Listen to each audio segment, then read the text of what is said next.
Naval Reserve Center and the armory for Navy uses here in Puget Sound country. And if you go up on the 4th floor, you'll see where they train young sailors to be skippers of the ship because there weren't enough ships to trade on, so they used this building as an actual training location.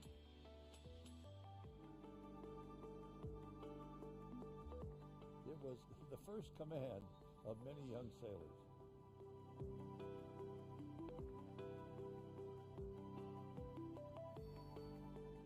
Many museums concentrate on what happened after European settlers or Asian settlers came to the Pacific Northwest. But Mohi really concentrates on the people that were here before that as well. And their Native American stories and the learning experience about Native Americans is excellent here in this facility.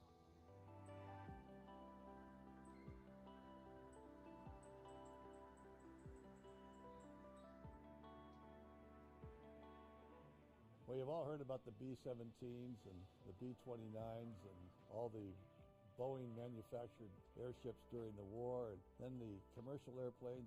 But behind me is B-1, Boeing's first aircraft that he wanted to prove to the world that not only could people fly, it could fly commercially, it was an endeavor that would work, and carrying the mail and carrying passengers as well. Innovation that started in Seattle and remains in Seattle today. And look here, this is Slow-Mo 4, Seattle's favorite boat. We all remember, at least if you're my age, you certainly remember that first Gold Cup race in Seattle. She came out from under the bridge and the starting gun went off and those Detroit guys were flabbergasted. She beat them hands down. Slow-Mo 4 will always be my favorite hydroplane. In some ways, the story of Washington State is also a story about beer. There were breweries in Longview and breweries in Vancouver and breweries in Tacoma and breweries in Seattle. Maybe the two most famous ones are the Olympia Brewery and the Rainier Brewery in Seattle.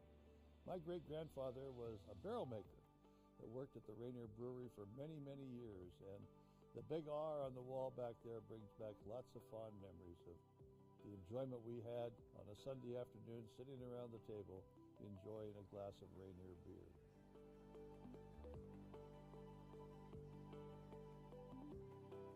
This facility has virtually millions of artifacts, historic documents, pictures, you name it, that talk about the story of our lives and the people that lived here before us. If you want to learn about Seattle's history and have a great day, come to Mohi and see these wonderful exhibits.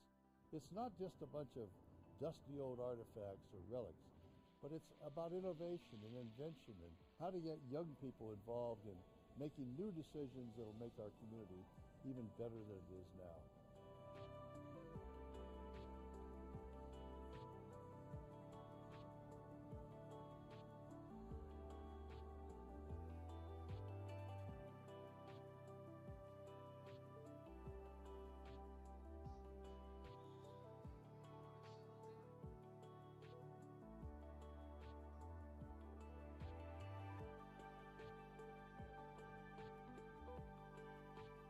When it's all said and done, Mohi, the Museum of History and Industry here in the South Shores of Lake Union, is one of my very favorite places.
Unaware of nearby predators, the zebra starts to droop.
Teach with TVW inspires civic engagement in classrooms all across Washington. It is all about the people. We offer a roadmap through the legislative process. Let's do this. An inside view of how the legislature works. Is it equitable? Is it fair? By helping students track actual bills. Great public-private partnership. And addressing real issues. I would like to explain my support for this bill. Teach with TVW is looking ahead to the future.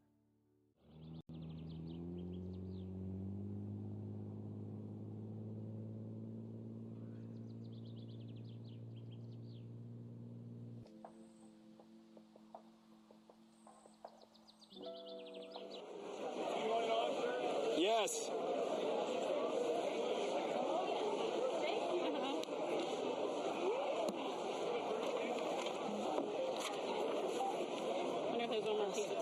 I don't know how delayed the governor will be behind him, but the security detail is about to get here. Okay.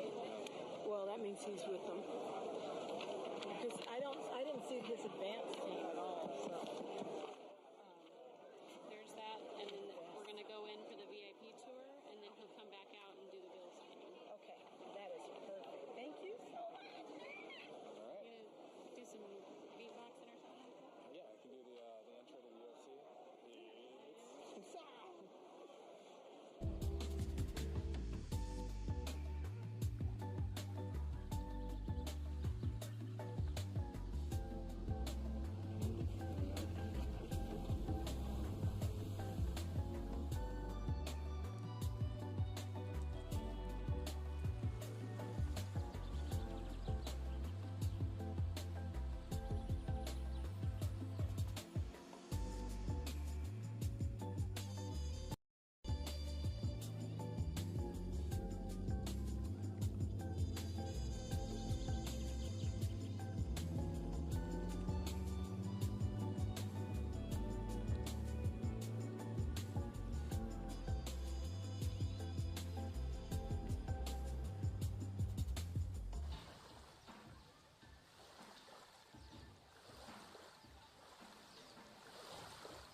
Washington Federation of State Employees represents more than 45,000 working people, including the union members who keep our state parks running.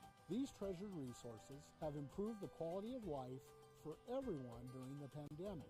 Whether you're ensuring public safety, caring for residents, working in higher education, or providing another service, we stand with you. Together, we are strong advocates for our jobs, families, and communities. Our unity is our strength.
The American crew is in the lead now. The American crew is in front. It's very, very close. The United States wins with Italy second and Germany third, Great Britain fourth, and Hungary fifth, and not one vote length between the first five.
was really scary. So when the pandemic shut down schools, Dolores Anchetta was like any other parent, concerned for her elementary and high school age boys and worried about how she could continue working and make sure her own children stayed on track in online school.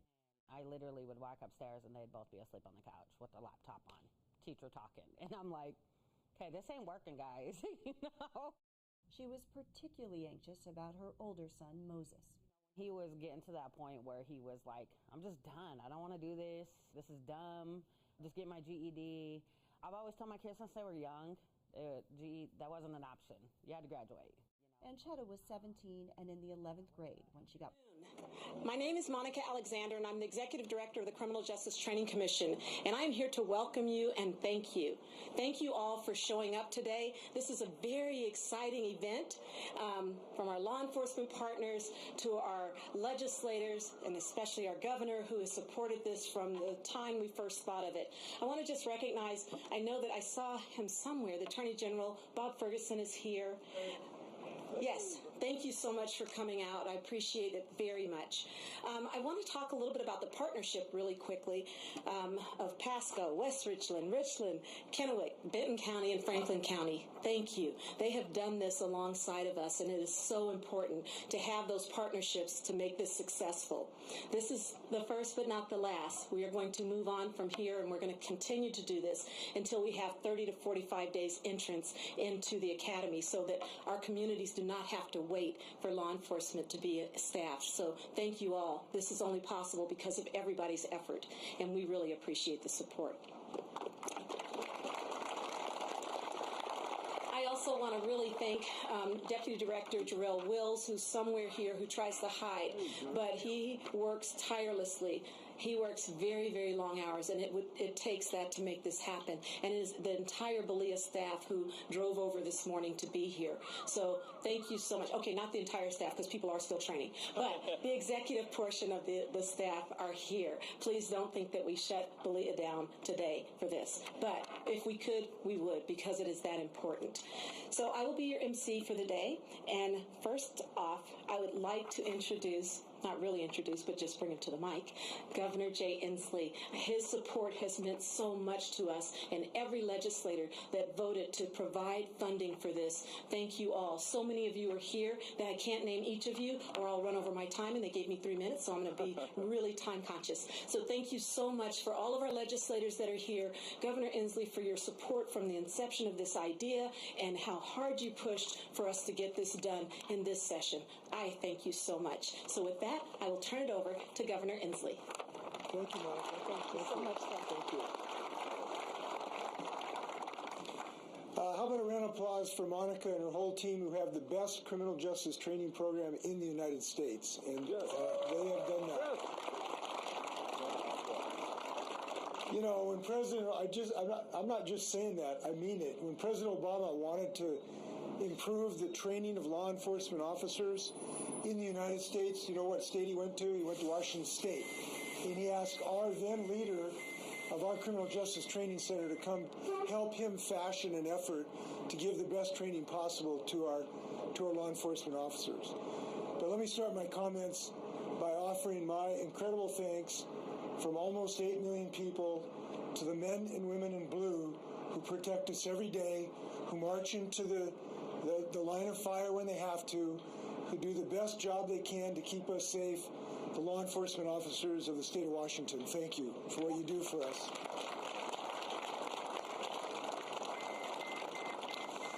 You know, it has been a difficult time for multiple communities in our nation, including those in law enforcement.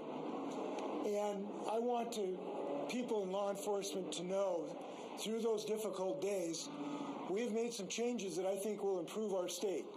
I think some of the changes we made today in increasing training are going to help. I think some things we've done to increase confidence in law enforcement and training are going to help. But people need to know, and people in law enforcement need to know, and prospective people that we want to come into the profession need to know. You are respected by 8 million people. We feel what you do every single day. And it is our job in the state of Washington to allow you to do that as safely as possible. And I'm so excited that we now are extending the ability to provide great training across the state of Washington. Isn't it great that people now can get trained in this community and don't have to leave their families so they can start their profession? Yes. This is a tremendous advance when it comes to law enforcement. And that law enforcement is to keep the public safe, but it's also to keep the law enforcement officers safe. I remember talking to this trainer when I was at the facility over in the West Side, and he said that he used to be in the Las Vegas Police Department. And he said, I used to get in a fight every week. And then I came up here and got trained in the Washington way of doing business, which is to try to de-escalate things as far as humanly possible while you're protecting yourself and the community. And I've been on maybe one fight since I've been in the state of Washington. It is that kind of training that reduces violence and protects officers so that they can go home to their families. And what we're doing by extending this now is extending that to more officers faster. And let me just finish by saying the central point. We need more law enforcement officers on the street in the state of Washington, and we are going to get them. These folks deserve backup. Our cities all have shortfalls in police officers, and we want to do everything we can, not to defund police, not to detrain them, but to fund them and train them, and that's what we're doing here today. So I'm excited about the progress the state of Washington is making with this $8.7 million training academy so we can move forward. I want to thank the legislators who had the foresight to do this, particularly John Lovick, whose leadership has been absolutely fantastic. Now, that's what you get from the Washington State Patrol, which I would say is the finest law enforcement outfit. Sorry, guys. You're supposed to laugh at that, but in any event, I want to thank all the legislators. I want to thank our Attorney General, Bob Ferguson, who's done such great work. Bob, you don't get to give this speech quite yet, but in any event, I want to thank you for your leadership on this effort. So let's go train some great officers. Let's keep them home with their families. Let's help get peace in our streets. Congratulations to everybody involved. Thank you.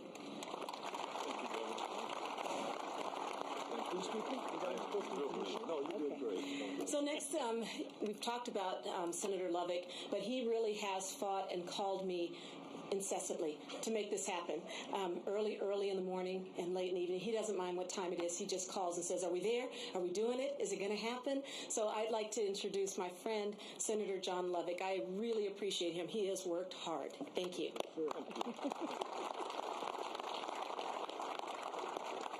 Well. You know, if there was one word I would love to say, and I probably shouldn't say it, but I would just simply say wow. And I was told not to say wow, but I'm going to say wow. This is absolutely outstanding. First of all, I want to say good afternoon to everyone, and thank you for being here. I don't know about you, but this is one of the most exciting days of my career. And you'll probably say, why would you be so excited? On July 11th of last year, I met with Chief Roski and his staff, along with Director Alexander, here in Pasco to discuss regional campuses. A few days later, Governor Inslee met with law enforcement leaders in Burien to discuss regional training academies. Governor Inslee left no doubt that he wanted regional training academies in Washington. So here we are, 10 months later, at the grand opening of one of the first regional training academies. This has to motivate all of us. And I'm thinking about what Director Alexander said. We talk every single day, and sometimes I feel real bad calling her at 5 in the morning. But I don't feel bad because she'll call me at 10 at night. And she said to me yesterday, she said, it's almost like the first day of school. And that's what it feels like. You know, community safety, and the governor said this, community safety is our top priority. This regional academy illustrates what we can do when we work together toward a common goal. We have in front of us an exciting opportunity.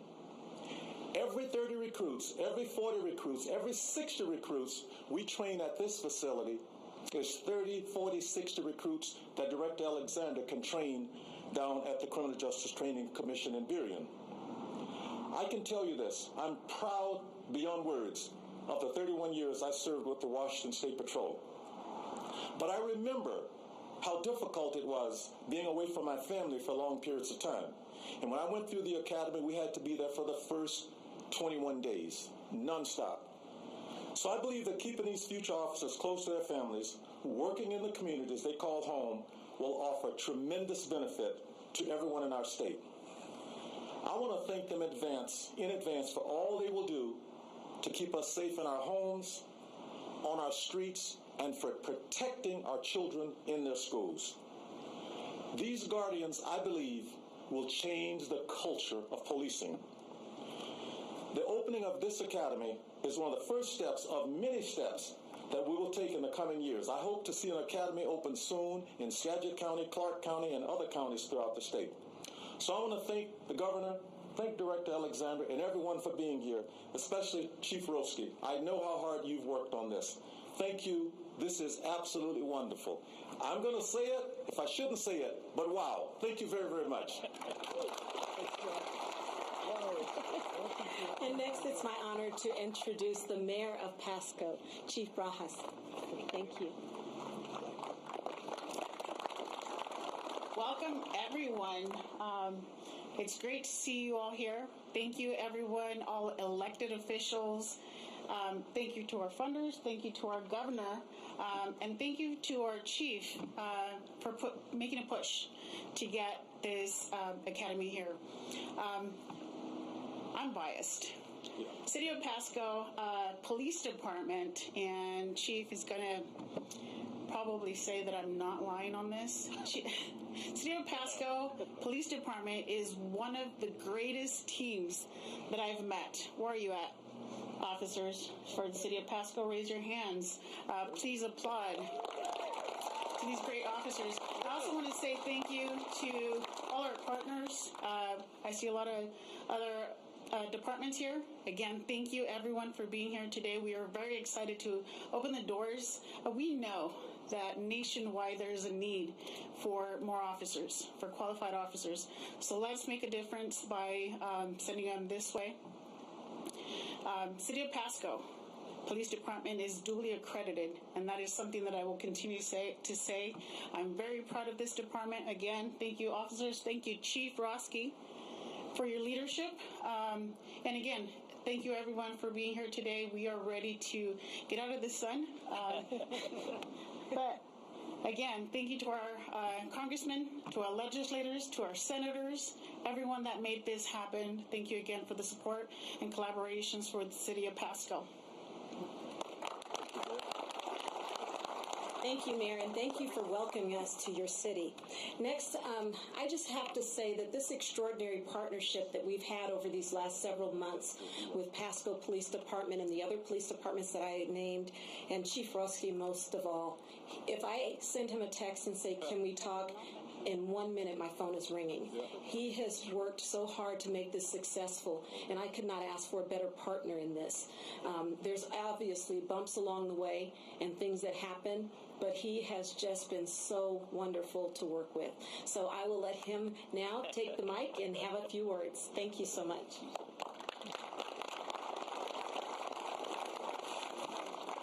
Thank you, Director. Thank you to the Governor for your support at pushing this concept along. The Director Alexander, when we met and shared a vision that it wasn't just my vision, it was law enforcement in Washington State's vision of how we can better recruit officers, potentially even better train them at the local level. Senator Lovick, Senator Binky for having breakfast with me as I tried to share what this vision might look like as we break out of a traditional model of sending people to Seattle for a live-in academy, almost 5 months long. And I do appreciate the acknowledgement and the accolades, but I would be remiss if I didn't tell you that we didn't do this alone. The regional partners in this metro area, Kennewick, Chief Guerrero, Benton County Sheriff's Department Sheriff Croskery, Franklin County Sheriff Raymond, Richland Chief Clary, and West Richland Chief Grego all came to the table to provide resources, and support. Pasco couldn't have done this by themselves. Going forward into the future, the next chapters, that policing, training new recruits, whatever those might look like into the future, is going to take all of us, this whole region, to come together and pull this off. I'm excited for what this is going to become and what we're going to deliver. You know, you might have heard me mention before the challenges of recruiting people that might have diversity in their homes. They might have problems relocating for whatever that might be. I use the Latino migrant worker that might be the only speaking person in the home. We can't recruit that person because they can't leave for 4 months, 5 months, and live in Seattle. We can now recruit them and have them come to the academy, go home every night. I shared the story of a single mother raising a couple of small children. We would love to recruit them, have them come to work for us here, but we can't. That person can't. She can't leave for almost 5 months and attend the police academy. But she could come here. And in fact, I'm going to announce that of the 30 recruits, starting May 8th, next Monday, we have that exact mother here starting in the academy.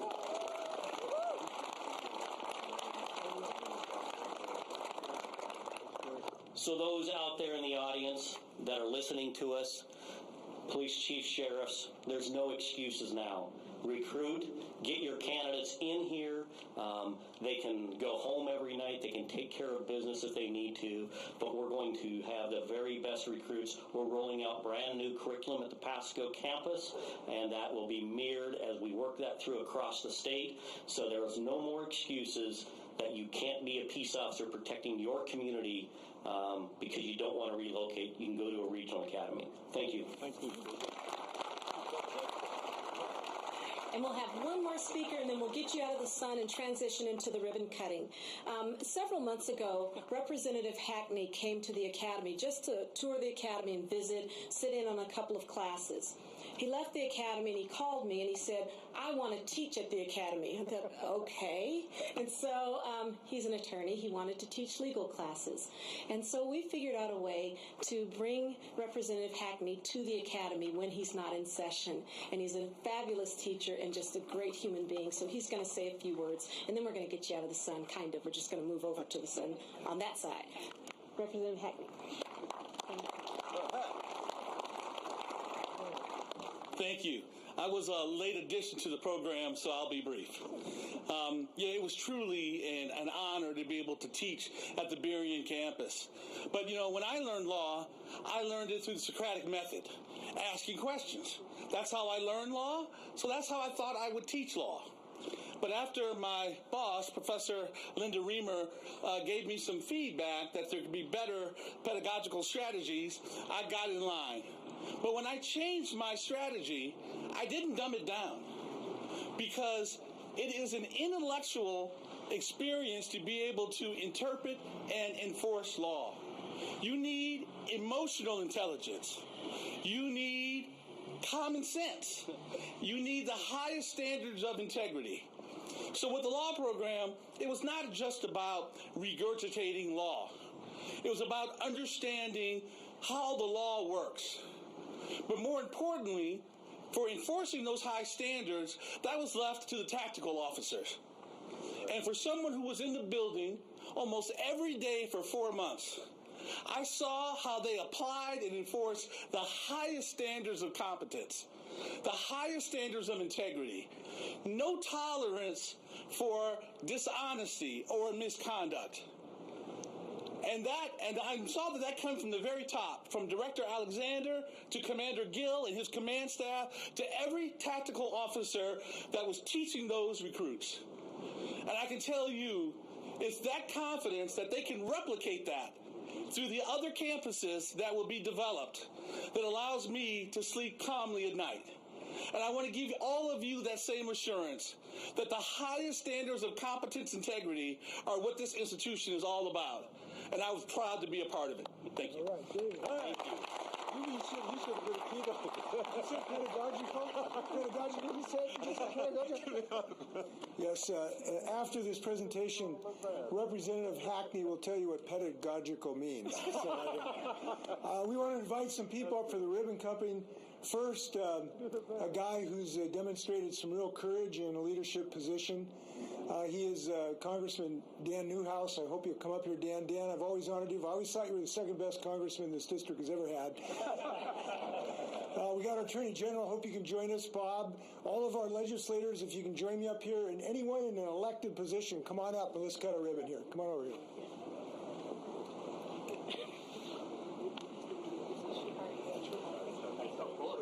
Great job. I really, I love this part of the way. How you break it out. It's also.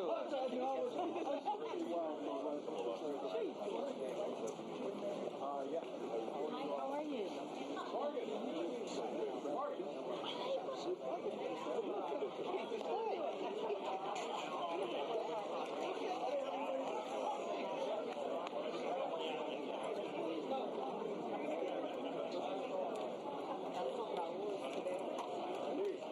Anything for you, Anna.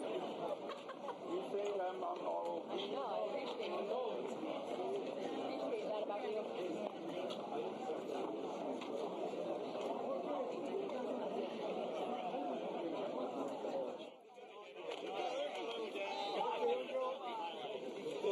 I'm certified. I've been trained by the Washington State Criminal Justice Training System.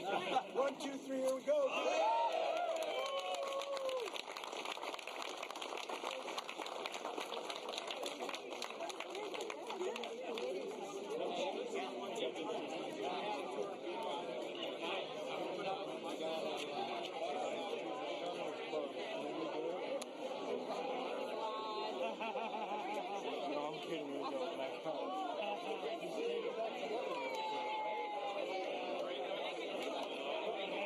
Just so you know, there's water and ice cream over here at the tent, and we'll do tours here shortly.